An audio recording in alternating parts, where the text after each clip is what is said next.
In its 11th year, this is GabNet. Talk like you've never heard it before.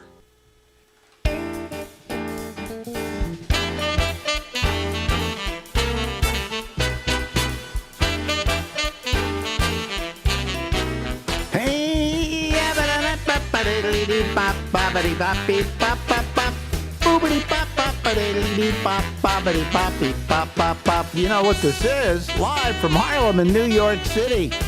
Gotta be the Ramble. And I'm Alex Bennett.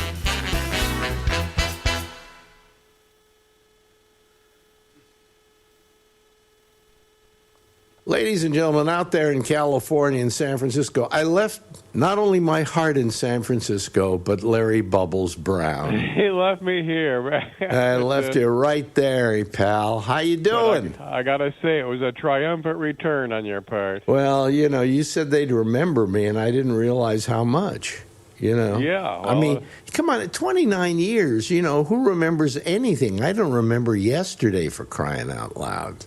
You know? That was amazing that much time has gone by and that there was still that much strength there for you. There was a lot of love in that room. There was, yeah. You know, and I have to say, you know what I have to say after seeing you and watching photographs of you and so on, the only one in San Francisco that was part of our show who hasn't aged was Larry Bubbles Brown. You know why? Really? And you know why? I used to have a saying that when the good thing about being ugly is ugly stays ugly forever, but pretty gets ugly. So, you know, I mean, you have had a look that, yeah, okay, you've aged, all right. But basically in a photograph from a distance, you look the same. Wow. You look absolutely identical. But anyway, you were the one who was the moving force. I was the instigator. You were the instigator behind this whole thing in San Francisco. And I'm glad you kind of forced me to do it. Although, I got to tell you, it was exhausting for me. You know, I'm 80. I suddenly realized. Travel's a nightmare. Well, I don't, you know, I'm 86, but I don't want to believe it. All right? And yet, I am 86, and it is hard to travel. And also, it was harder to do two shows, you know. Mm-hmm. After the second show, people saw me backstage. I was just collapsed in a chair, you know. But well, you came out the first show, and when you got that ovation, you just came alive and were prowling the stage, and it was amazing to watch. People said that I pretty much was up to my old stuff. Yeah, you were. Which, you know, that happens. I got to tell you, I tell the story of watching David Letterman on one of his late night shows, and across the hall they had a studio where they did a thing called Live at 5, and they used to have guests come in, and so one day, they had Bob Hope in there. So, of course, Morty and the rest of the people tried to make it so that when he was through, he would work his way over to the Letterman studio. And so they say, oh, look who's at the door. And they show the door to the studio. And here, all hunched up, is Bob Hope. Right? Mm-hmm. And then Dave says, ladies and gentlemen, Bob Hope. And he stands up straight, and all of a sudden, he becomes Bob Hope. And that's essentially, I think, what happened to me. The minute I hit that stage, I became Alex Bennett, you know. And I don't think I appeared fragile or anything like that, although I did use the cane, but not all the way through the thing. So. But it was your doing, you son of a bitch. I felt the amazing thing to me was I felt like we hadn't been out of the studio for over a week. I just felt so natural being on there with you and Lori. And that's how I felt with Lori the first time I did a thing with her online for my show. And excuse me if I'm hoarse, folks, but it's part of what happened. Am I too hoarse? I don't think so. But do I sound hoarse? No. Oh, okay. You know, it was the first time I ever did Lori again, just us talking on Zoom. It was like the old days. It was like a day hadn't passed. Okay, this was the next day of the show. Yeah. So I think there was a lot of stuff there that was working for us. Bobby Slayton was amazing. Mm-hmm. In spite of the fact that he swore to me up and down he didn't want to do any stand-up. he was a total pain in the ass the entire night. Yeah. I don't want to do any stand-up. I'm not going to do stand-up. Get Bubbles off the stage. I'll sit down with you, Yeah. Oh, wait a minute. I'm going to go on middle. I don't want to go on with a guy in a wheelchair. Because there was Durst. I don't want to go on with the guy with the wheelchair. I want to be on before the guy with the wheelchair.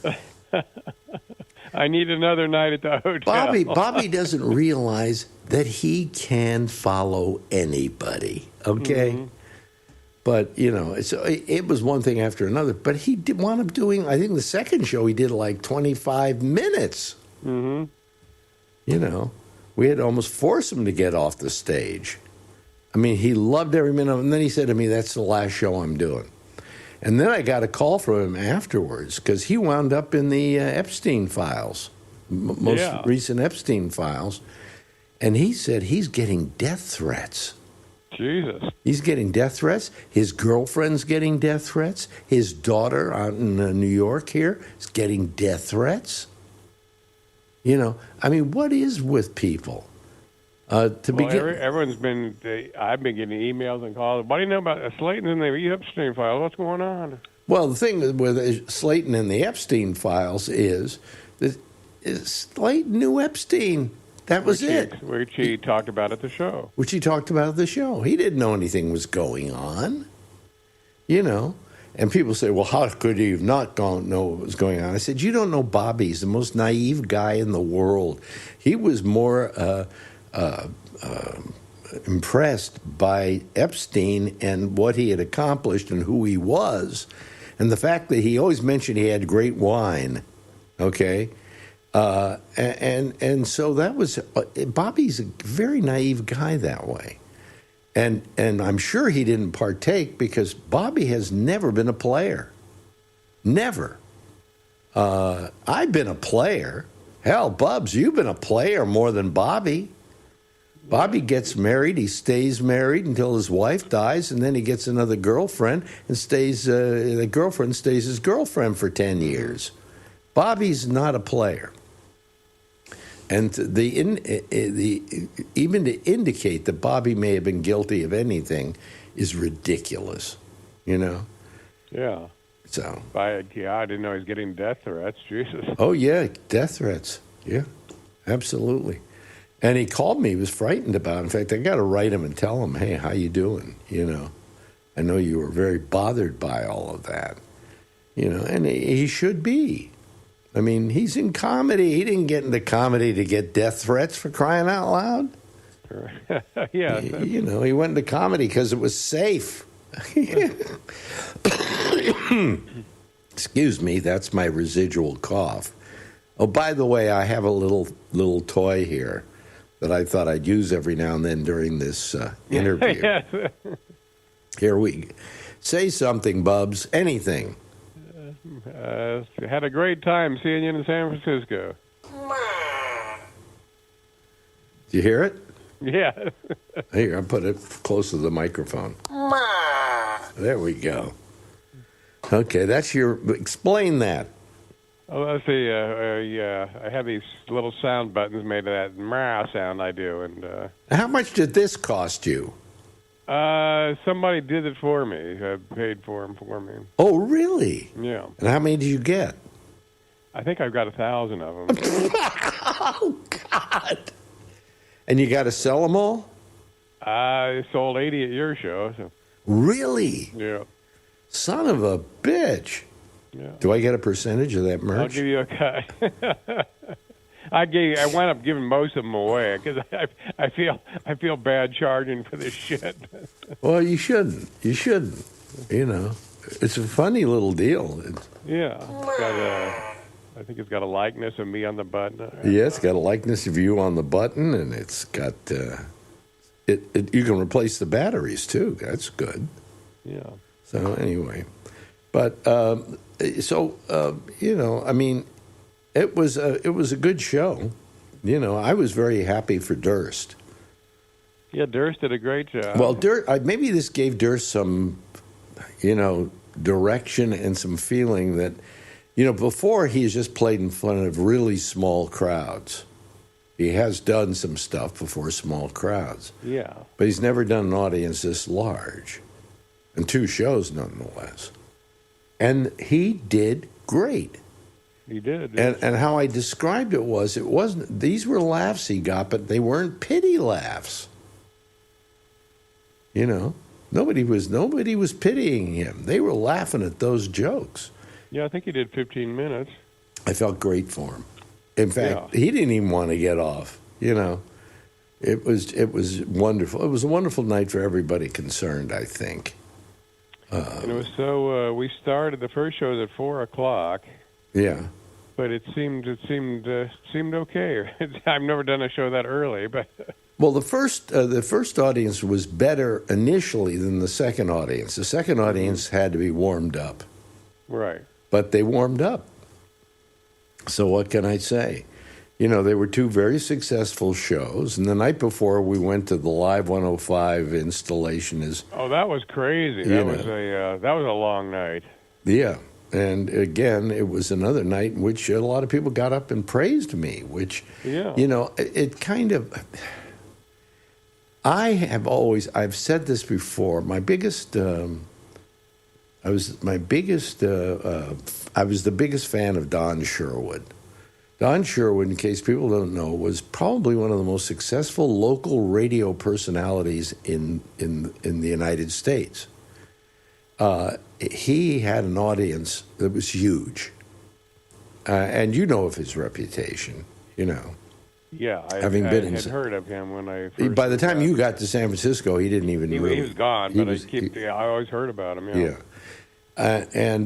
He was just very special to San Francisco, and I listened to him every morning. And I said, when I grow up, I want to be Don Sherwood. I want that kind of. I don't know if it's success I'm saying, but that kind of recognition from the Bay Area, and I felt I'd never accomplished that. That he had done what he did, and I was doing what I did, but. When I went back for this thing, I suddenly realized I had that kind of effect on people.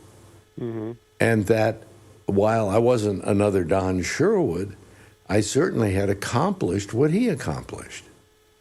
And I didn't realize how much so. Because when you leave for 29 years and you go back and there's that much love in a room, you got to know you did something, Yeah, because anything in this business, after 3 years, you're just kind of out of their minds. But boy, that was amazing to see. Just out of mind, out of sight. They forget you. I should have been forgotten after 5 years. All right. Yeah, most people are. Most people, no matter how good they are. I don't care how big they are as radio people. I mean. If Howard Stern quits, I don't think they're going to remember him, but he's not going to have the same memory that I had after 29. No. I mean, it's weird. It's strange. It makes me feel humble, which, me, humble, Did I have my edge the other day, by the way? I wondered if I still have my edge. You had the edge, yes. You were really good. Like you were taking questions from the audience, and you were coming up with funny stuff. It was really great. Yeah. Well, anyway, so it was between that and the night before with the Bay Area Hall of Fame, in which both I think Richard Sands, my program director, and our general manager Ed Krampf, both said that the reason they changed the format and the reason it became Live 105 is because I came over to start working there, and they adapted the format to my style. And I just felt so great about them saying that, because this is something I've known all along and never mentioned, because I don't want people to think I'm egotistical, Mm-hmm. but they pretty much justified it, didn't they? Yeah, oh yeah. And that was great to see. I think we saw everyone there from the station except Pat McNally. Yeah, he did not show up. But got to tell you that we had I think, a good time at that gathering. The only thing that bothered me is at the end they gave out a plaque. And who did they give it to? The current, I don't know, general manager of the radio station. Well, he shouldn't have gotten it. Ed Cramp should have gotten it. No connection to us. Yeah, no connection to us. We felt no relationship to the current station at all. But they got the plaque, so, you know. And I had Ed Cramp called my show the other day because I do a Monday show. And he said, yeah, he was a little bothered by that too, but, you know, what the hell? He knows what he knows, you know. And that we were the guys who created that radio station. And we were not recognized in quite the same way, you know. Oh, look, right. Here's Alex Bennett. It's been how many years since he was on Live 105? Wow, welcome back, Alex. Nice to see you. You know, but it was a good night. I felt a certain humble quality there. It was a great night. Yeah. Did I seem too old up there on stage? Not at all. No, that's what everyone was talking about, man. You were just you were telling me you were having trouble walking, and you were just like you were all over the stage. So. Yeah. Well, no, I didn't have trouble walking. I brought the cane. Balancing, you're saying. Well, for balance, yeah. And then I left it behind at the chair when I walked up and did the Q&A, as we called it. And boy, the people that came back, Shauna McCullough. Yeah, that was amazing. A scientist now. She's a scientist, and I won't say her real name, but I'm in communication with her, and she's I always loved her. I don't mean romantically. I always have loved her because of all the porn people that I knew, she was the really intelligent one. She was the smart one. She was the one who knew exactly what she was doing and to not take it seriously, you know. But she lived her life out as a porn actress for maybe, 20, 30 years, something like that. Really? God. Yeah. And she's still gorgeous. She seems so normal. She's a wonderful woman. She has been married to the same guy for 25 years, and he was in porn. He owned a porn production company. And they got married, and they've been married for 25 years, totally monogamous, totally quiet marriage, you know. She's just wonderful, just wonderful. And it was so great to see her just out of a clear blue sky. And then my son, the guy who used to call himself my son, were you the one that got me to talk to him, to put him on the show? Yeah, James Gleason, yeah. He came on my show, and he wasn't that good, okay? The other night, he was incredible. Hey, he lit the room up. He lit the room up. He's a really accomplished comedian now, so I've invited him to come back. You know, he's really terrific. Yeah, he's got some good stories. Yeah, I like him. Yeah, he's funny. And a lot of other people that we knew that, you know, hadn't been around, I hadn't seen or talked to for years. Larry Stahl popped up. Mm-hmm. And we were hoping Larry Sandwich would come up, but we didn't find him. No, but of course, and then there was our old, what's his name? You know, the guy you know all these years. Curtis DeMartini. Mm-hmm. Who was our, I guess he was my bodyguard or something like that. Bodyguard, and if I had to rely on him to save my life, I'd be in trouble, you know.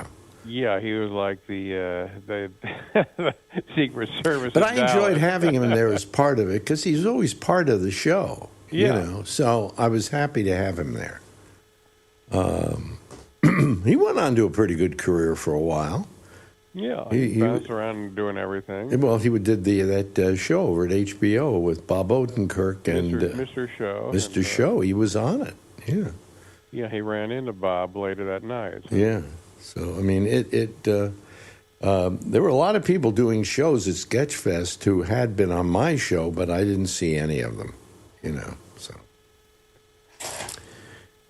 whatever. So you wrote, and it really made me feel good when you wrote it. You said this was one of the best nights of my career.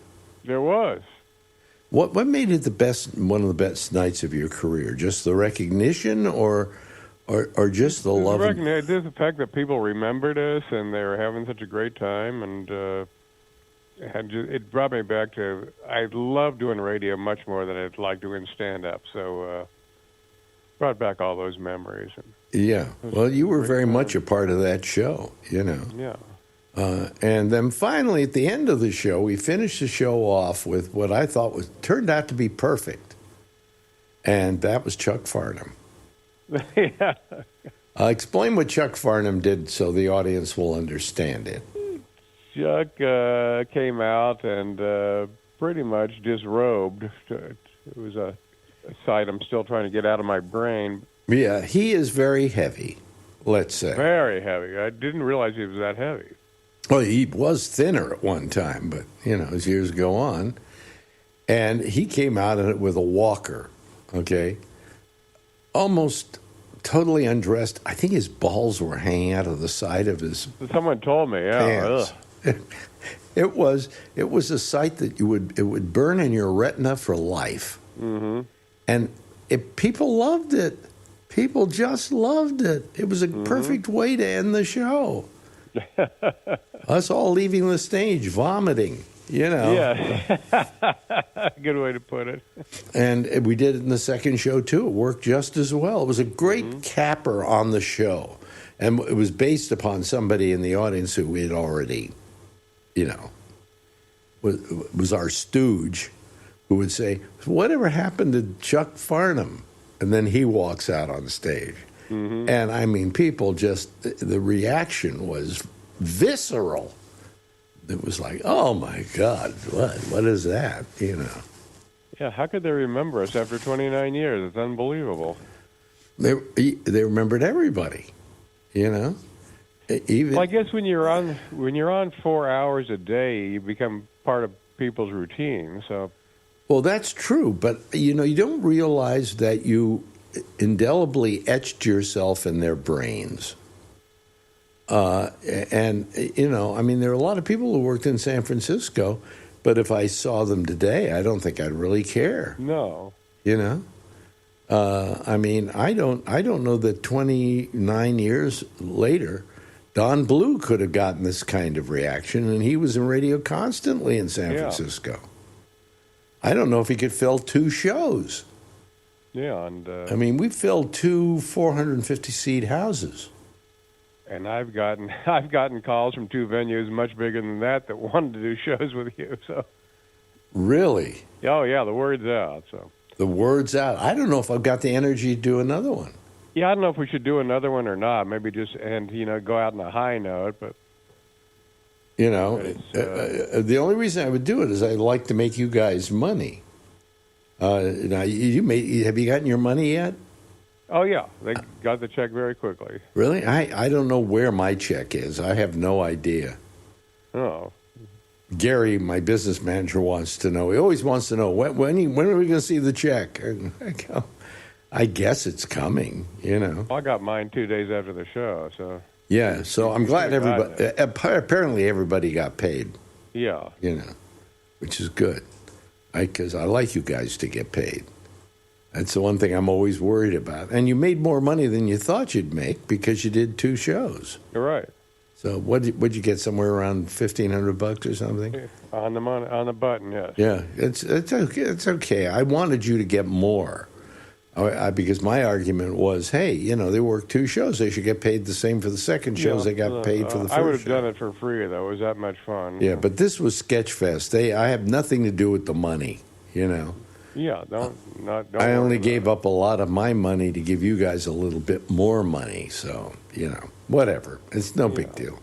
Anyway, so we had fun. We had a good time, and I was glad to have you there. It was just amazing, just amazing. I can't believe we pulled it off. We did, but I'm still sick. I still don't have any strength left. Anyway, I'll talk to you later, my friend. That'll be great. Ladies and gentlemen, Larry Bubbles Brown. Now, in its 11th year, this is GabNet. Talk like you've never heard it before. Hey, everybody. How are you? Good to see you. It's a Friday, and I think we got most of our show on okay tonight. We had a little trouble, a little bit, but last week we didn't get the show on at all because I couldn't figure out what was wrong. But, what happens is when you do a show like this and something goes wrong, and it was something that went wrong, 5 years ago, you can't remember how you solved the problem. So that was part of my my major problem in it all. But good to have you here, and I'm feeling awake. I'm feeling okay. I'm always a little bit tired, but that's what you get for being 86 years old. But I will keep doing this, I guess, until I can't do it no mo.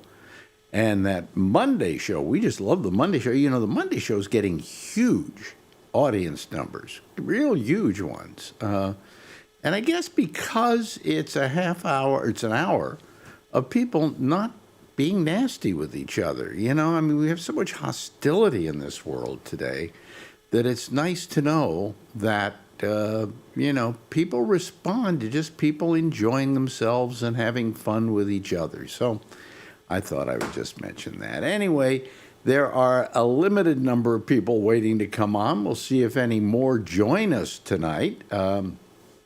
We have no idea how many or how little they really are. But let me just bring these people in here. And there's Jeff and Charlie. How you doing, Charlie? Hey, doing good. And Kevin, how you doing? Good. How you doing? Okay, he's up there in Oregon. And, of course, there's the lovely and attractive Josh Wheeler, who always joins us usually on Fridays. What's new with you, guys? Anything? Push the YouTube button. Push the YouTube button. Yeah, we're not seeing you on YouTube. Just you. Yes, you should be. Maybe it's delayed. Are you guys seeing me? Just you. No, I'm okay. Just me? I think I had two of them on at the same time. Wait a minute. Hold on It's a just second. you. That's all. I'm looking at the picture of the show, and Now it's up. Now it's up. yeah, okay. You're Well, I know what you were doing. You were watching it by delay, and so therefore it hadn't come That's up what I yet. said. It was probably a delay Yeah. due to Yeah. God, don't scare me like that. Enough things have No. gone wrong. The other day, earlier this week, I had a real problem on like Wednesday because nothing was working. And I would try and download stuff or upload stuff or do things like that, and it wouldn't work. And suddenly I heard somewhere that there was something wrong with the internet that day. And it was all screwed up. The next day, it cleared itself up. Yeah, I had the same problem here. It was. I think you're right. It was GoDaddy because I run all my stuff through GoDaddy. Well, I don't know if it was GoDaddy, to be honest with you. I'm not sure it was GoDaddy. It seemed like it was only on YouTube, and when I went to the GabNet afterwards, Yeah.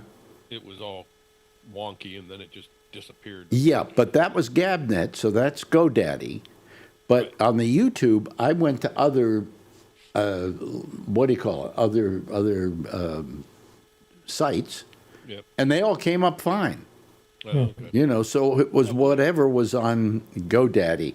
And then you go to GoDaddy and say, is there anything wrong with GoDaddy? And they go, well, we don't know of anything that's wrong here. And I'm going, you idiots, you morons. So, I had my issues with them. right? They'll never admit when they've got anything wrong. No. Yeah. And of course, the first thing you do when you do a show like mine and you do stuff on the internet and you're all of that and one thing or another, you blame yourself first. Oh, it's got to be my fault. But no, it's probably their fault, You've got all your ducks in a row and whatever. And finally, hello to Josh Wheeler. Hello, Josh. Hello. How you doing? Doing very well, thank you. Very well. That's a nice thing. Well, what's very well about your life? Nothing in particular, I suppose. Really? Oh, okay. Nothing in particular. Well, before we get into things that are happening in this world, of which there are many now, let me just say that what was it I was going to say? It had to, oh, yeah. So I had a tooth bothering me here, right? And I tap on it, it would kind of hurt a little bit. So I went to the dentist the other day. And the dentist looks at it and goes, it's going to have to be a root canal. Okay. All right. Okay, I've been root canal before. I can live with it, But wait a minute. I go to you every really 3 months because that's how often they want me to clean my teeth, okay? And shouldn't you have seen this coming? And now you waited until I have to have a root canal, which is going to wind up costing me something like $4,000. Oh, yeah, and by the way, the tooth next to it has a problem. We're probably going to have to pull it, and you'll have to do a implant. And I'm going, wait a minute. I don't understand this. How, if I'm going to you, and she said to me, we looked at that tooth from a year ago when we did a thing on it, and it was having a little bit of a problem. So you didn't fix it then? No. He needs a new bolt. Something, now Marjorie happens to really like this dentist. She loves this dentist because this dentist is so nice to her. But I don't care if she's nice to her. She just cost me maybe $8,000 because she wasn't taking. Well, picks you up and everything. What? Is that the one that comes and picks They you did up? come and pick me up in a certain period of time. I think it was during COVID or whatever. But anyway, that's a long time ago. And hey, if you're picking me up, at least check all my teeth. But I could, it just kind of, Marjorie goes, well, I like her so much, I'm going, that's fine. But she's costing me $8,000, maybe $9,000. Wow. Now I got the money and I don't care, but I'd rather not have to go through all of this. I really wish you had looked at that tooth back then, said there's something wrong with it, noticed that there was something wrong with it, and done something about it before it needed, the heavy lifting, as it were. What were you going to say, Jeff? Yeah. So what did she respond to her? I haven't taken it up with her. Oh. And since she doesn't listen to this program, it doesn't really matter. She'll never find out. But I've been bothered by that. I would have told it's her. like you go to a doctor and they look at your X-rays and stuff, and then a year later they say, "Well, we noticed a little cancer back then." We didn't want to do anything. And then you didn't do anything. Can't I sue you for that? Because so I don't get it. But Marjorie loves her. So are you going to go back? Well, I'm going to have her finish what's got to be done. Yeah. I got to do that. But then I got to figure out what I'm going to do after that. And then the question is, where do you find a new dentist? And you know what happens? You go to that new dentist, they look in your mouth, they take all the X-rays, and then they go, who's been doing your dentistry? You need a lot of work. And because all they're down there looking for is they're drilling for gold. Yeah, I'm You about know? ready to do the same thing here, trying to find a dentist here. Yeah, you want to find a dentist you can trust, but how can you trust them? And when a dentist tells you, oh, you've got this or you've got that, how do you know? You're not a dentist. Yeah. You're relying on them, and I just wish I didn't have to worry about that. I'm seriously thinking about going back to California when I need dental work. Really? Yeah. You got a good. drove- You got a good drove dentist. an hour and a half anyway. I was going from Hollister up to San Mateo. Yeah. That's an hour and a half drive. Yeah. But shit, if you trust him, I've been going to him for almost 30 years. Yeah. and you trust them, and they don't give you no bullshit. All I want talk about with the Niners all I the want time. with a dentist is they check my teeth every 3 months or 4 months or whatever it is, and then they look at the X-rays. I can't remember the last time she took a full set of X-rays. You know, but she did take some, and she saw that, and she saw that I had a slight problem. So why didn't she just Charlie's take right, care of the it Mercedes then? Payment's behind. Huh? I said Charlie's right. The Mercedes payment's behind. Yeah, exactly. So I don't know. That's what. So I got all makes you depressed think. over that. I'm just really depressed over that. So what am I going to do next? I don't let it get you down. Well, the thing Only a is, tooth.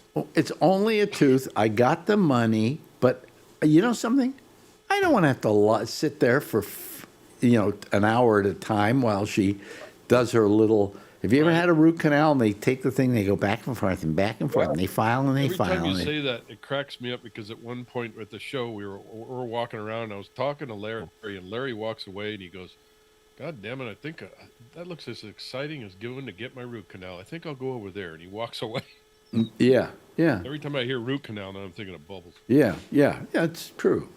Root canals are very Not as exciting. exciting as a root canal. I think I'll go get I'm so happy when I know I'm going to get a root canal. Right? I go, oh, really? Oh, good. Yeah. I never understood if there are several places that sell or provide the service of like removing upper and lower both bridges of teeth and replacing the full mouth with implants. Yeah. And I believe even like anesthesia and all, and it's like $45, maybe $50,000, right, for like the whole deal. The whole mouth. So then how do 2 teeth cost $10,000, right? Yeah. That's my Yeah. main point. You know what I'm saying is Yeah. if you Well, can go you- get it all done and have them replaced with implants that are virtually for life, basically, and really don't even require the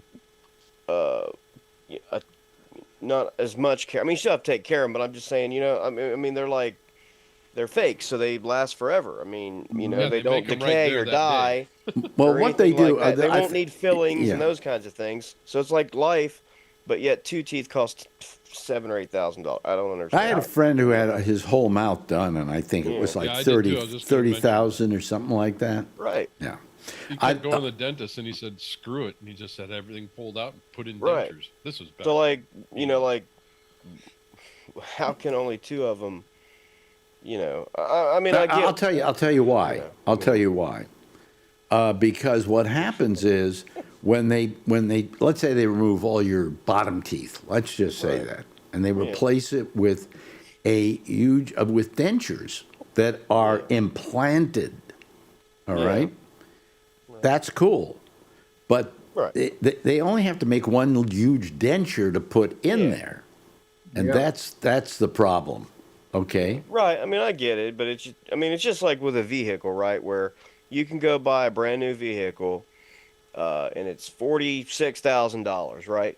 But the next day, if you wanted to go buy the engine, brand new, Yeah. it's $8,000. It's like, well, how can that be? The whole rest of the car is only, you know what I'm saying? That's, I mean, it's Well, if a doctor did this, Because they can. did what this person did by not exactly taking care of stuff, wouldn't they be liable for something? Whereas dentists aren't. I never hear of anybody suing a dentist. well, yeah, they don't care. They By the way, ladies and gentlemen, do whatever they want. let's applaud our guest who just joined us.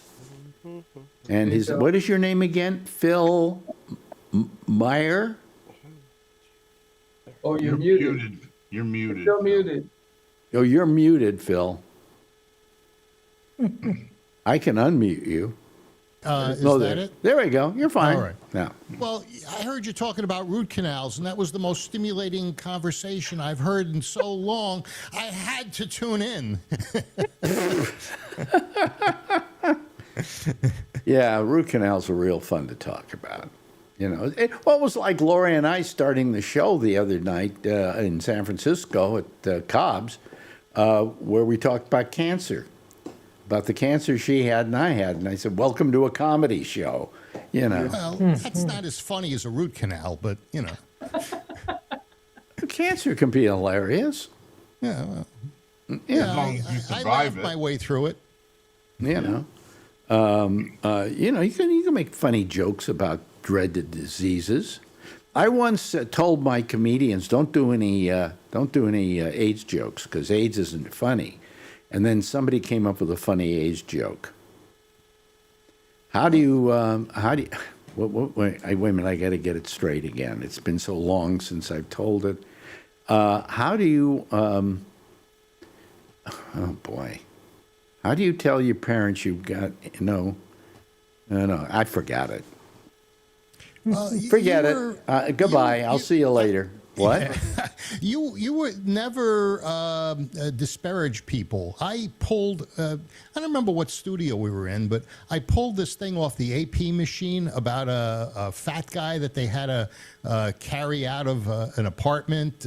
Maybe they had to cut the door open or something. And Yeah. I handed it to you, and you said, no, I don't do this stuff. I don't make fun of fat people.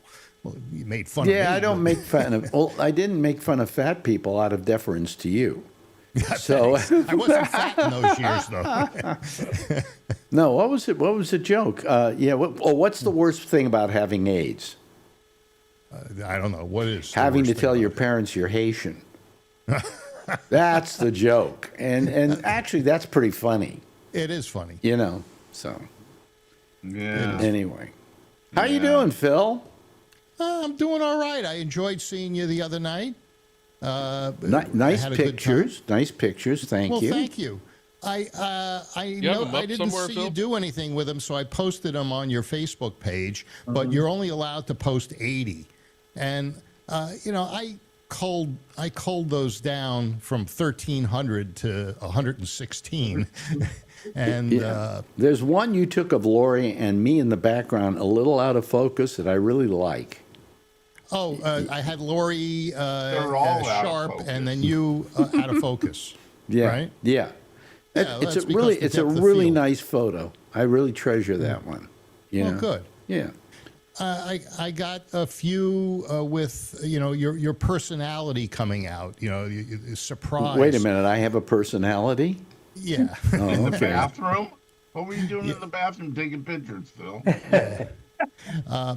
They had their own bathroom upstairs, and Alex made it upstairs. Even though you were in the green room downstairs for the end of the night. Yeah. You went upstairs. I guess you heard there was free food up there. Yeah, but, I guess I crawled up there practically. Yeah. But no, downstairs after the show. Downstairs was the only place I could be. I had to sit. I was just so exhausted after doing 2 shows. So. Yeah. It was a good night. It was a And good I'm really night. glad you did it. Also, I the night watched the before was a video. great night, too. The one they did where they made Live 105 the legendary station of the year or something at the Hall of Fame. Barhoff, Yeah. Bay Area Radio Hall of Fame. And that one was terrific, too. I mean, there were a lot of people who were giving me a lot more credit than I ever got when I was originally doing it. Which is, and people don't know what I'm talking about. I mean, they were the program director and the general manager, Ed Cramp, great guy, and Richard Sands, who was my program director, both got up and talked about the fact that there wouldn't have been a Live 105 without me, because when they hired me, they said, what format would go good with his show and that we could take advantage of it? And they said, that format came to be because of me. And I've often thought that. I just never said it. And to have somebody verify it, and without me having to say it, I felt very good about it. Yes, Alan?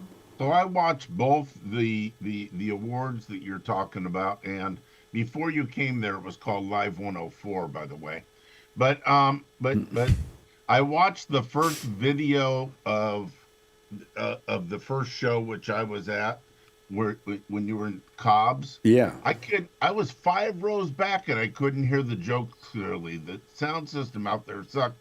Fortunately, the guy with the camera that was doing the video portion got all the jokes. You could hear them clear as could be. You could hear Bubbles. You could hear Slayton, and they were really funny. Well, he probably took the audio from the house, a house audio, and that was pretty good. Probably where you were sitting, you were listening to it through speakers that were being fed to you. I was 4 feet from Marjorie, so or 5 feet from Marjorie. Yeah, yeah. So I'm sure that if I couldn't hear it, she couldn't hear it. She could hear it. She could hear it. Well, But Steve had mentioned to the guys there that they needed to turn Alan had his mask on over his ears.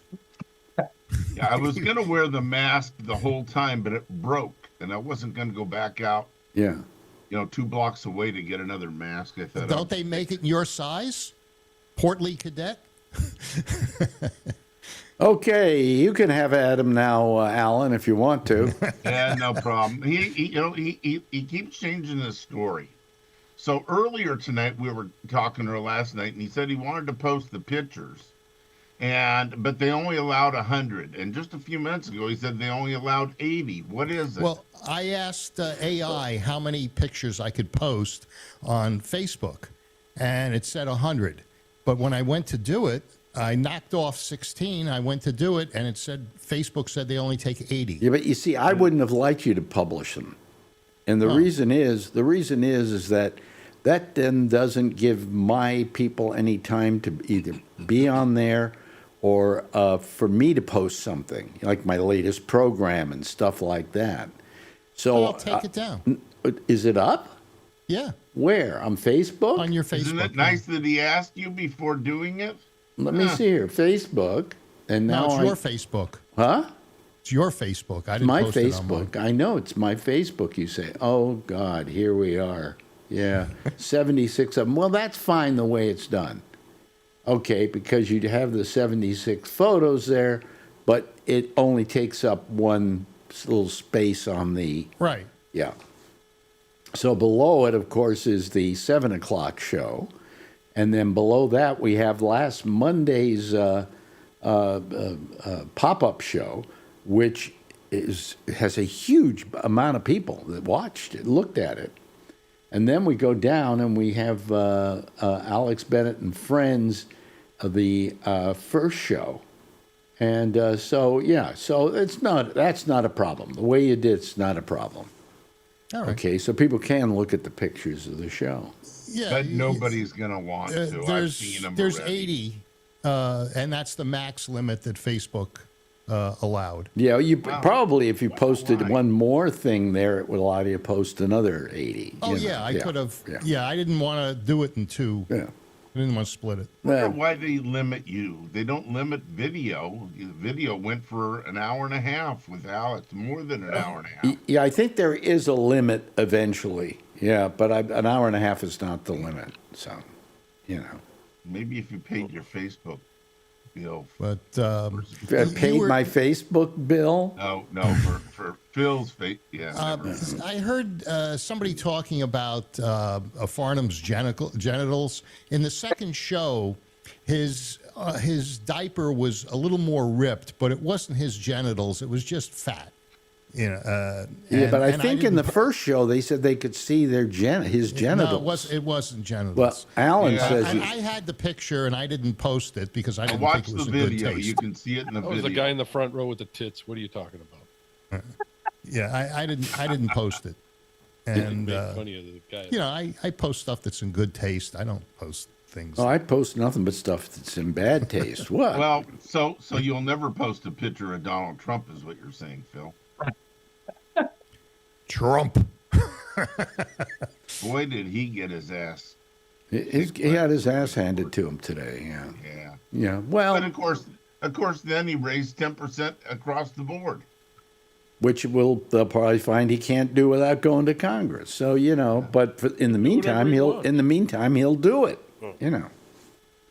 It's funny, these are people he actually packed on the court, and if they don't agree with him, you're not like that well. It was a small point they didn't agree with. It was the emergency tariffs. There's still a lot of stuff. I don't know, Josh. Did They you said look into for the it at most all? part he could not he could not Collect money. He could not go ahead and make these tariffs without okaying it with Congress. Right, under an emergency thing. There's some other stuff that he's going to go after. Who knows if that's legal either?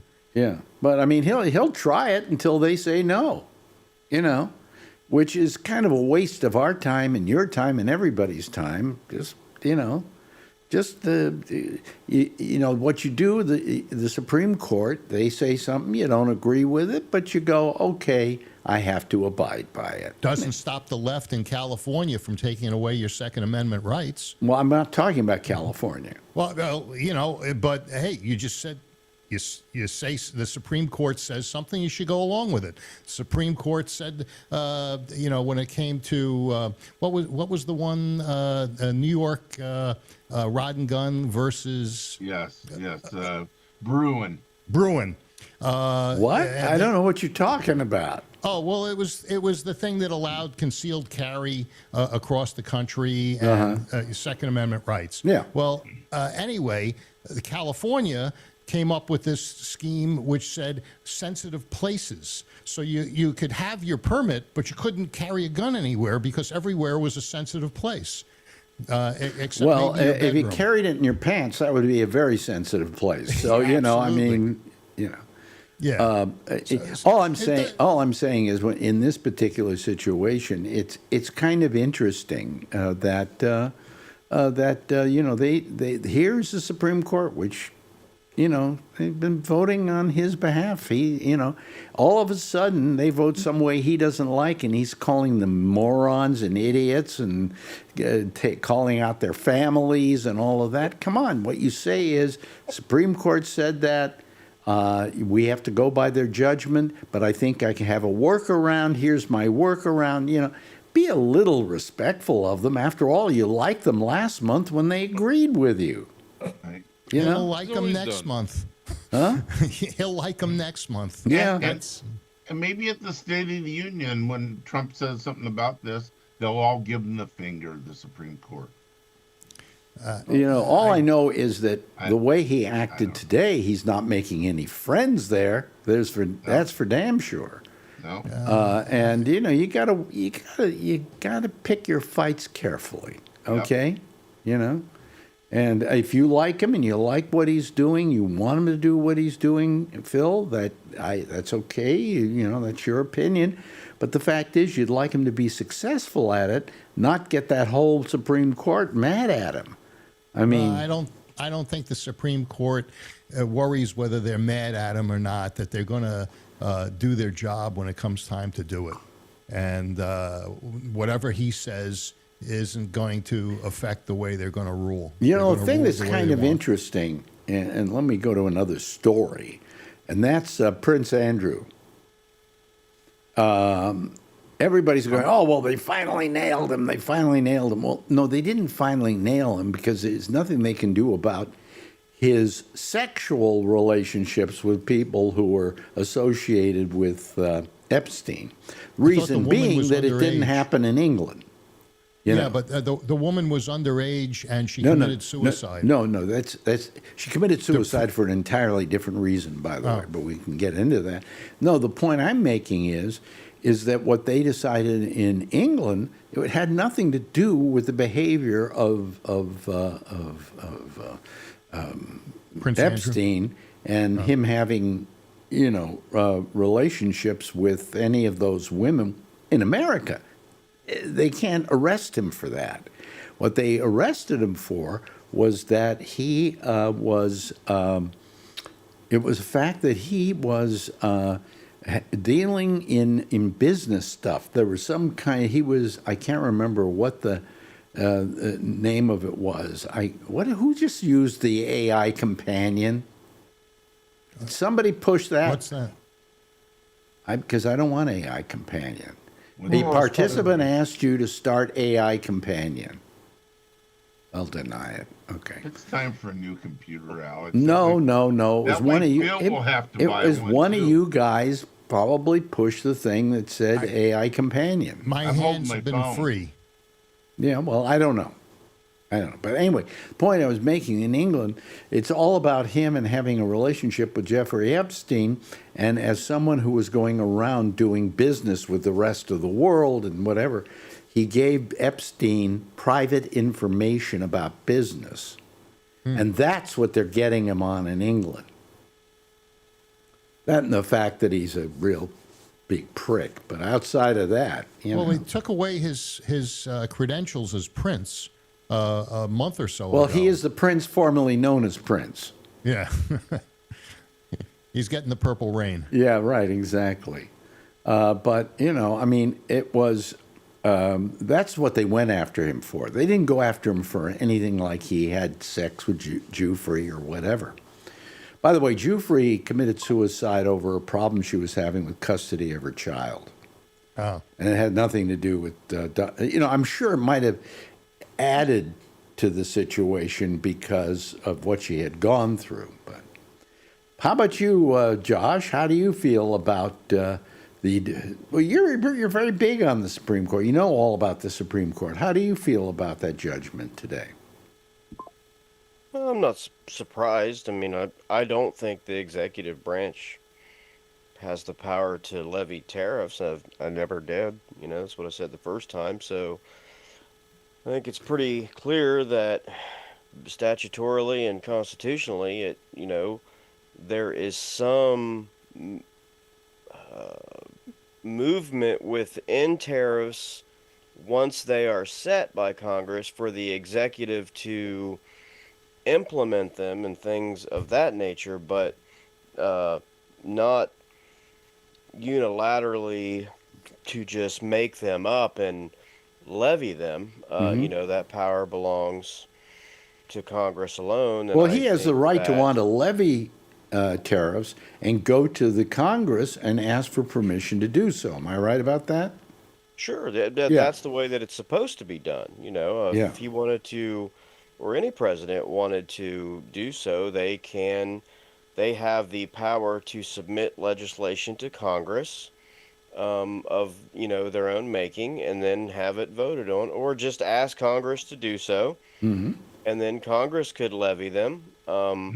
So everything that was done or undone could be put exactly the way that they want it, simply by writing it down in a bill and passing it through two houses of Congress, and then, you know, being signed into law, and then it could be implemented that way. But that's not what they did, because that would be very hard to get done, and it probably wouldn't happen. So That's what exactly they did what was he they said during his presser. He said, I don't want to do that. Right. Yeah. You know, they Well, said, It probably won't ever happen. Hey, Josh, do they need we'll skip it. 51 or 60 votes to do that? in the Senate, they would probably need the 60 to, you know, bypass the filibuster to bring legislation to the floor for a vote. So, you know, but the point, you know, of the ruling, and, you know, I think each person who wrote today kind of made a point to make it clear that just because the process to do this the right way is difficult or hard or viewed as unrealistic, that's not a reason that a president can skip it.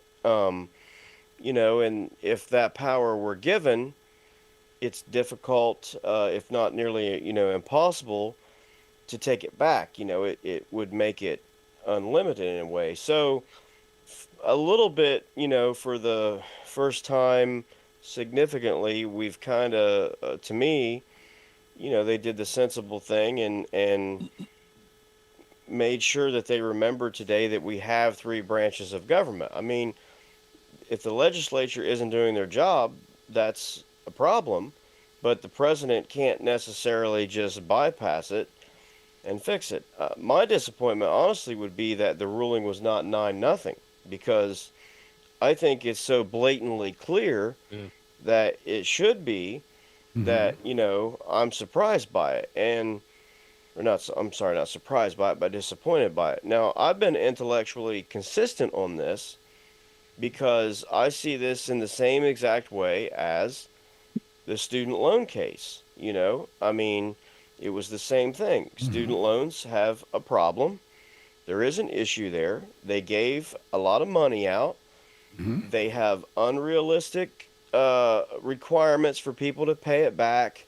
They didn't make that stuff clear to a lot of the people who were getting the money, et cetera, et cetera. Okay? It's a very big mess. President Biden would like to fix it. All right? See, it's a very good thing.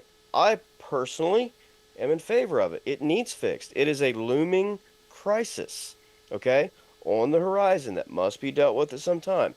It also personally affects me and my household very largely. What President Biden wanted to do would save me tens, if not maybe over $100,000 of my own money and years of my life of not having to give money up. It was an excellent idea. It was an excellent program, but Congress didn't pass it. You know something interesting? Implemented it. You can't do it. Something interesting that he keeps bringing up. He goes, well, you know, our stock market, our Dow was over 50,000 or whatever. Once. What? But he doesn't mention was. You know, that was for a couple of days, and then we were back under Then 50,000. we broke 50,000. Yeah. Yeah, it doesn't matter. I mean, what's he gonna say when he starts a war with Iran and the stock market drops 20%?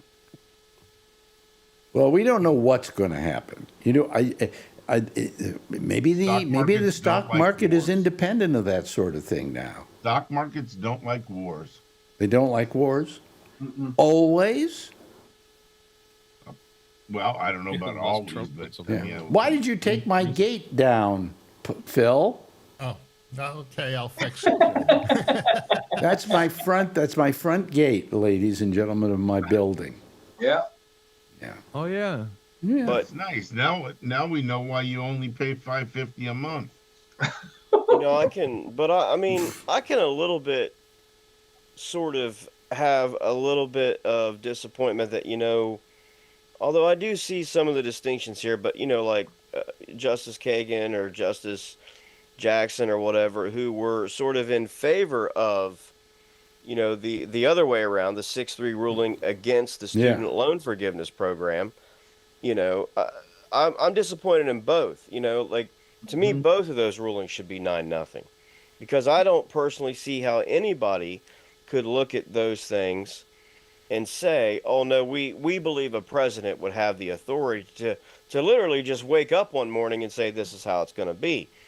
And that's not the case. And, you know, I think they know better. I mean, I can tell you that really anyone who spent almost any time with the history of the, you know, of the convention, for example, would know that if in their heart that the framers of the convention would have never have been in favor of a president being able to impose a tariff on his own.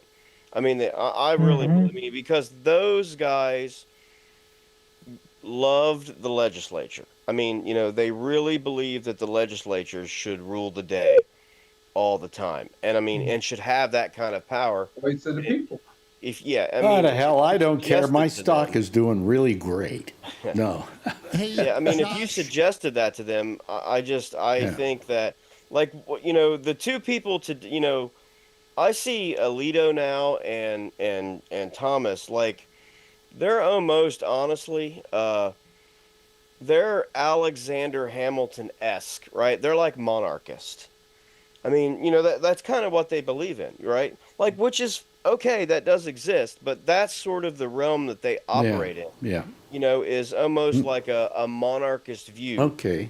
Yeah. And Hey, I don't get it. curious, But Josh. that's what they believe. That's okay. Phil Josh, has a question here. I'm curious, Josh. Does the law say that Congress can levy taxes, or does it specifically say that taxes and tariffs are the what Congress has The priority ability over? Yeah.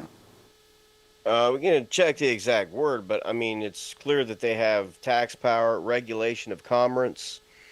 You know, I mean, they have a tariff is a tax. I Yeah, mean, it's a tax. there's really no one who disagrees on the fact that it is a tax. Any fee that you apply to an item that you buy, and when they say the item costs $10, and now based on that $10, you must pay X percent or whatever. I mean, that's a tax.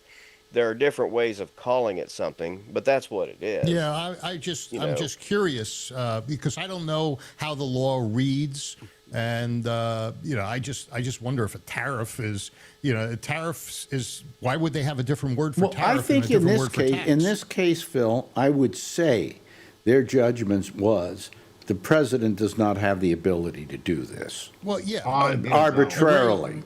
Ray's got his hand up. Well, I just looked it up. It says in the Constitution, Article 1, Section 8, Congress has the power to lay and collect taxes, duties, imposts, and excises, and regulate commerce with foreign nations. Those are about 5 different words that all equal tariff. Yeah. Yeah. I mean- okay. Well, I was curious because I didn't know. And, I figured you would. duties would have been the word of the day for tariff in 1787, for example. Didn't they bring up the word duties today? They probably Yeah, did. Yeah. And also There's a regulate car commerce floating in with the pool. It also what? What did you say? It was regulate candy commerce bar. with foreign nations. I mean, when you placed a duty on sugar or tea in the in the Sugar Act and things like that, a duty on sugar was a tariff. Yeah. Well, look at what happened with the Boston Tea Party. Wasn't what they were fighting over there was what they considered was a tariffs. tax. I mean, yeah. Well, it was the king's taxation tax, without though. representation sounds better than tariff without representation. I mean, it just does. Yeah. I'm just saying, the word of the day in that era would have been duty. I mean, Parliament placed a duty, a tariff, on the importation of certain things, certain goods, Sugar Act. Well, didn't whatever. they today when they were when they had their determination? Didn't they quote the Boston Tea Party? They might have. I haven't. Yeah, read I think the they did. entire Yeah, thing. yeah. I mean, I read a few lines that just made clear that they made clear that the court likes to do this major questions doctrine, where they have kept, this is their intellectual thinking, they have kept through many cases throughout time where a major issue is up, and they feel like intellectually, if Congress did not specifically, if a law is ambiguous, they always err to the side of Congress must have retained such great power for themselves unless they specifically delegated it or enumerated it to the executive. Okay, I think let's. We're getting way too serious in all of this, And now Phil will tell us a joke. Oh, you want to talk about duty again? I was waiting for that. Yeah, I had problems with duty. Yeah. Yeah. What movie was it when the kid says that there's duty in the pool? It was the golf one with Bill Murray. Caddyshack. Caddyshack. Duty. That actually was played by Ray. He was that kid. I didn't play. I had nothing to do with it. But the real interesting question for me would be, to me it would be clear that if they do not believe that the president would have the power under any law that they've claimed, and this affected a huge amount of their tariffs. There were a few tariffs they had imposed where they were not claiming this power to do it, but it wiped out well over 70% from what I've been hearing. I mean, 3/4 of it has been deemed basically illegal. Okay, but if they are saying that, then I don't see really any way then where they say the President of the United States does not have the power to come up with a tariff. Then how on earth would they say the President of the United States has the power with an executive order to say that this amendment to the Constitution does not grant people who were born here citizenship, right? Yeah. Okay, but my real curiosity would be if Alito and Clarence Thomas cannot agree with that one, to take a term from 1787, they have finally taken leave of their senses. Okay. I mean, All right. because they're just not operating. I mean, how could they not? That ruling to me should be 9-0. I don't understand. The court should almost be offended that it has to waste its time. Yeah. It's so to black and white. argue a matter that Yeah. there's another case that might mean something to someone somewhere that's not going to get heard because they had to waste time with that. Yeah. I mean, Okay. it's so clear in the Constitution. How can you even argue with it? Well, anyway, anything else happening in the news? Was there anything funny? No, I guess not. Who died? What actor died? Oh, yeah, yesterday? Dane, Eric Dane. Eric Dane, Yeah, yeah. that- from- No, Robert Duvall. Oh, Robert Duvall. Well, that was a Duvall. couple of Days days ago. ago. Oh, Yeah. Yeah. You know, it's strange. You know, the woman who got kidnapped, or we assume got kidnapped. Guthrie. Guthrie. Yeah, she's still missing. Yeah, she's still missing, but you wouldn't know it to watch the networks today. They weren't talking about it. They were talking about it every 10 minutes for the last 2 I think weeks, and then that- all of a sudden today, because they had two other stories to talk about, there wasn't any news about it. I think people are burned out on it. I know? don't think they burned out on it, but I think they all think she's dead. yeah. Yeah. But it's the news was running with it almost 24/7, every network, and I just think people have burned out or they're tired. Yeah, but you know, how do you burn out on a story where somebody's been kidnapped and you haven't found her yet? Yeah. You know, you really shouldn't burn out on it. That's the problem with them, with us, and the fact that we always kind of go, well, you know, that was Monday, but this is Thursday. Well, it's not local. I mean, if it was Well, local, if it was local, well, to begin with, the only reason you heard about this kidnapping, it was the daughter of the daughter of CBS host on gal. NBC. NBC or CBS. You know, I mean, if you or I got kidnapped, believe me, it wouldn't get that kind of play. Or maybe in your case, Phil, it would. They'd say good.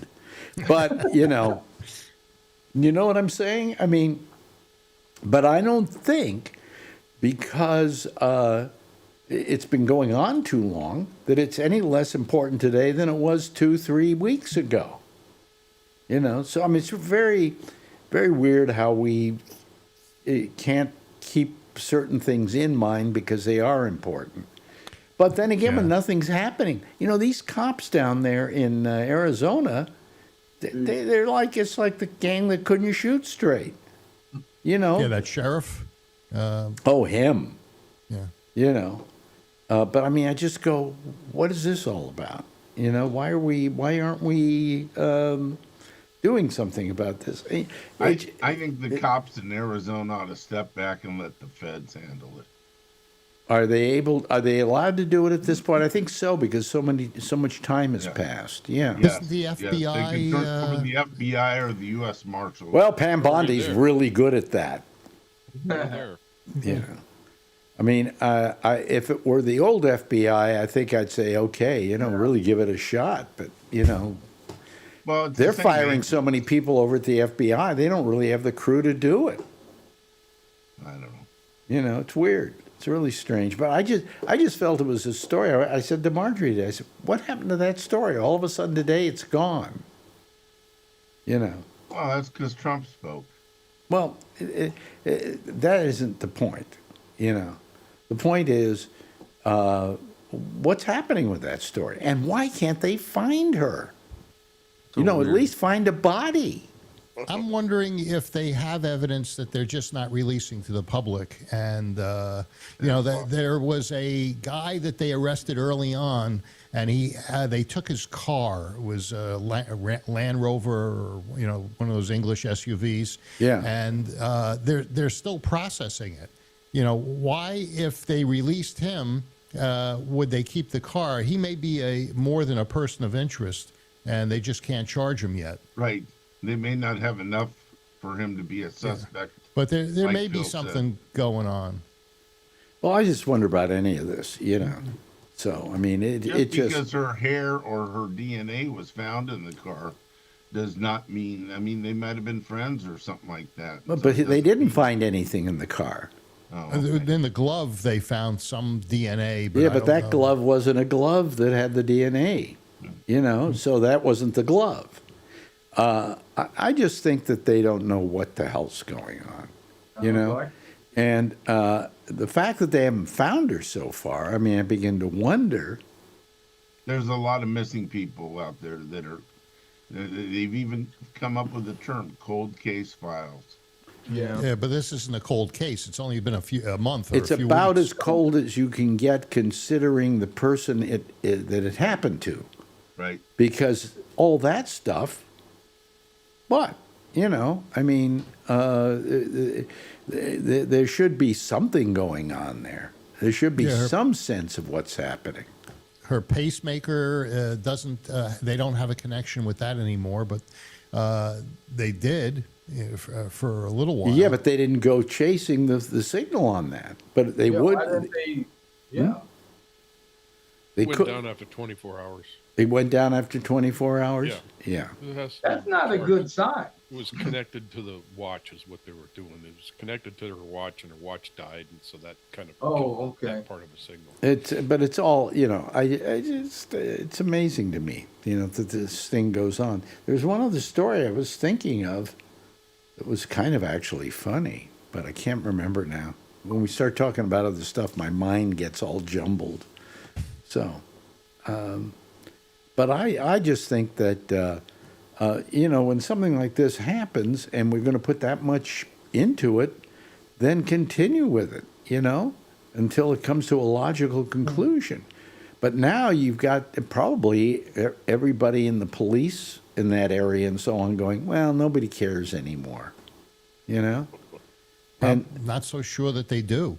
You know, if you tuned into any news, it was Guthrie 24 hour, and they weren't giving you any information. There was nothing new. There was nothing new. Yeah. Yeah, and that They kept may be showing that why- same guy at the Ring phone You know, doorbell. the bottom Yeah. line is what Phil's saying, that the police may have information and they may not be releasing it yet until they're sure, you know, what it is. You know, Well, then, you know, then why did they drag everybody into it initially? because they you- were stupid. I mean, they were every 5 minutes they were saying, "Oh, you know, we got a picture of the guy," and then they kept showing the picture of the guy over and over again for a week and a half. That guy was smart. He wore a face mask and gloves. Yeah. And those clothes were probably 5 minutes after he left, burned in a fire pit. Yeah. So Now, his Alan, DNA the will guy never had be a found. mustache. Can you prove that you weren't in Tucson on those dates? The guy actually looked kind of like you, Phil. No, Well, Jacques Hughes. Anyway, yeah. I don't know. You know, of course, I feel sorry for her. Luckily, she's 84 and, you know, not well. maybe she'll make it to 85 or 86. Maybe she is not kidnapped. Maybe What there's bothers me is that if it were you or I, nobody'd be looking for us like that. Maybe you know. there's no crime at all. Maybe she has cancer, terminal cancer, and she walked off into the woods and died or something. No, it wasn't that. There Too was much something others- that went on there. Yeah. Yeah. I wish it were as simple an answer as that. You know. I feel sorry. I feel sorry for the family. I feel sorry for any family who has somebody who gets kidnapped. I mean, you can't help but feel sorry. That's the good for thing them. about being fat. It's hard to kidnap somebody that's fat. I You guess. would just cut them up into pieces and put them in a suitcase. Well, Just I like remember Marvin's there was an slogan. advertising campaign. It was outside our window at Live 105. And I can't remember. Oh, yeah, it was for a, what do you call it? What do you call it? Where you go to lose weight, you know, Jenny um, Craig. Spa? a spa. Jenny Craig? Or Yeah, no, something? whatever. It said, and the ad was, and this is what it said, and they made them take it down, and I thought it was hilarious. It said, face it, that when the aliens come, They're going to take the fat ones first. That is cute. Yeah. Oh, I remember you talking about that. You remember that ad? I thought, yeah, I do, because it was hilarious. Yeah, they're going to take the I fat do ones remember that. first. Yeah, Yeah. but Better go hide. yeah. I'll be over at Phil's place. What? To serve mankind. Yeah. To serve mankind. Yeah, right. Twilight Zone. But anyway, let me see. There was one Phil's other. got a really nice couch I could sleep on. There was one other thing that was kind of funny actually, and I can't remember what it was now. But we've got stuff going on here in New York City that probably doesn't interest any of you. But the mayor's trying to figure out a way to. Somehow the last mayor left us with a real deficit, and he's trying to figure out a way to pay it off. And one of the plans he has is a 9.5% tax on property. Wow. But he doesn't know that that's the answer either. And he's trying to figure it out. But at least he's trying to be fair all the way around. So you don't like our mayor, do you? Of course not. He's a big fat commie, right? Yeah. Yes, he is. Oh God, I wish it were as simple as that. And I think he's a good guy. He's in the news every day. Trump likes him. Talking to people. Trump likes him. Now, let me ask you. You said that Alex, you haven't been out of your apartment since you got back from San Francisco. That's right. But some of I listen to the news, and people are saying Mondami's not getting the snow plowed. He's not getting the garbage picked up. It's taken out. I don't see any garbage out there. Well, that's what I'm saying is some people have said that there isn't any garbage out there and the stuff is cleaned up, and then other people are saying that there is. So listen, I'm telling you this. In the past, we have known that when mayors don't take care of the snow, that's the last time they're going to run for office. It happened with Lindsay, and it's been terrible in the past. Nobody's really complaining about the snow. I mean, they're saying there were some problems here and there, but that's always the case in New York. What's the name of that store that has the free food for Mondami's market? What do you mean? He's opened up a store where people can go in and get a bag of groceries for free. I haven't heard about that yet. I saw a picture of it. Well, I don't know where you saw it, but I haven't heard of that. Everybody really wants to go after Mondami, and he's only been mayor for less than a month? What do you expect? The last guy was so terrible that it's a real mess you got to fix there. Well, he took over Dinkins. Was it Dinkins? Who was the mayor before this last one? The mayor before this last one? Yeah. The mayor before. The last one was Adams. No, after and before Adams. Before that was what's his name? Was it Dinkins? No. Huh? De Blasio. De Blasio, yeah. Well, De Blasio left the city in a pretty bad position, and it wasn't that good. No, I agree with you. Yeah, and when and the last guy, the cop, what was his name again? I'm sorry. Well, this Bloomberg was happen to America. No. After De Blasio and before Mondami. And before Mondami, it was Adams. Adams. Yeah. Adams said that the cost of housing and dealing with the immigrants was breaking the city, and that's when he got a lot of backlash. Well, I wish we had enough time to really discuss that. But Adams was a terrible mayor. He was just horrible, and I don't think there's anybody right or left who doesn't agree with that. But anyway, hey, listen, good having you here, Phil. Nice to have your point of view in the discussion. So thank you. I just say that, and you've been a good boy too. And thank you very much to Jeff. Nice having you here. He's still down in Florida, right? Yes. Yeah. Charlie Wallace, thank you. Really appreciate it. Kevin, nice having you here. Josh, good having your opinion on today's news. Thanks to Alan. What is that you got there? That's Yeah, a pizza Florida bird? alligator from the 30s. Oh, Oh, really? Oh, okay. It's a picture of Donald Trump in the nude. All right, So, stop that's what they it. got Stop down in it, Florida. stop it, stop it. And thank you very much, Ray, for joining us. Everybody, you know what I would like you to do is give a big wave goodbye, and I'll give a big wave goodbye at you, okay? All right, see you later. That's our citizen panel for tonight, and we'll get one again here next Wednesday at the same time, same station. But in the meantime, I think Amy's going to be on next tonight, and she's going to be taking your calls on Zoom. Go to gabnet.net, look at all the names there in row 3, and you'll see hers, and click on it, and you'll be able to talk to her. In the meantime, I'll see you again on Monday with the pop-up show, and everybody have a nice weekend, okay? And then we'll see you on next Wednesday, same time, same station. In the meantime, if you see her, tell her I love her. That's how we end the show. Goodbye, everybody. I'll see you later, okay? Bye.